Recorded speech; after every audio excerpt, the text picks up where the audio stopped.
All right, today we're jumping right into how to make traditional ghee. But I'm not talking about the little jar you might pick up at the supermarket. We're going to explore how it's done on a truly massive scale. So, where do we even begin? Right here, with an incredible 100 liters of milk. And an operation this huge isn't just for show. It's all about achieving a very, very specific kind of quality.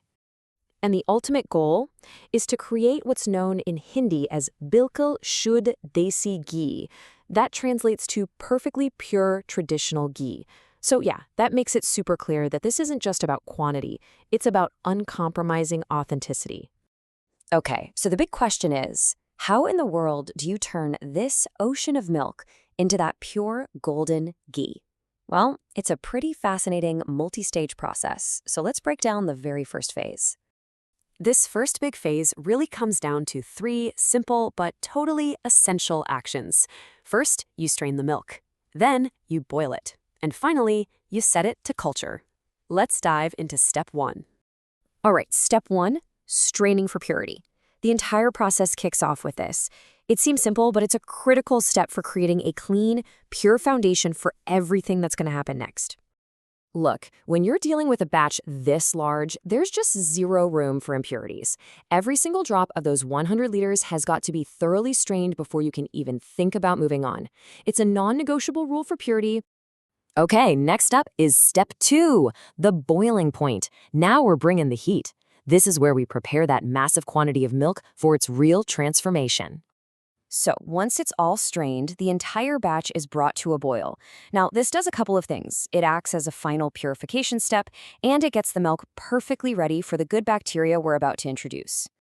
And that brings us right to step three, which is, well, it's all about the wait. This is where patience really becomes the key ingredient, as we start the long journey from hot milk to solid curd.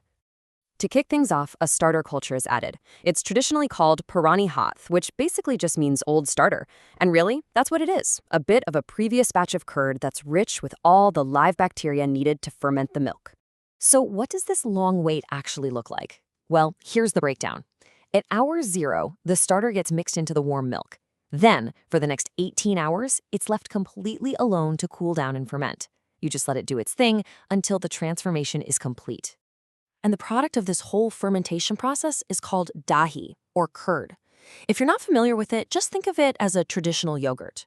What's happening is the bacterial culture is eating the lactose in the milk, which produces lactic acid, and that's what causes the milk proteins to thicken up and set into a solid. So after all that, we have our result.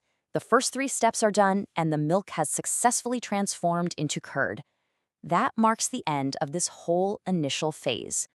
Let's just recap that change because it's pretty incredible. We started with 100 liters of liquid milk. Now, after straining, boiling, and that 18-hour fermentation, it has become one single solid mass of curd. After that long wait, the entire 100-liter volume has now been converted into a solid, thick curd. So the first major hurdle in our ghee-making journey is officially cleared. So the liquid has become a solid, but we are nowhere near the end. The real question is, how do you take this massive quantity of curd and transform it again? First into butter and then into the final golden ghee. Well, that's the next chapter in this incredible process.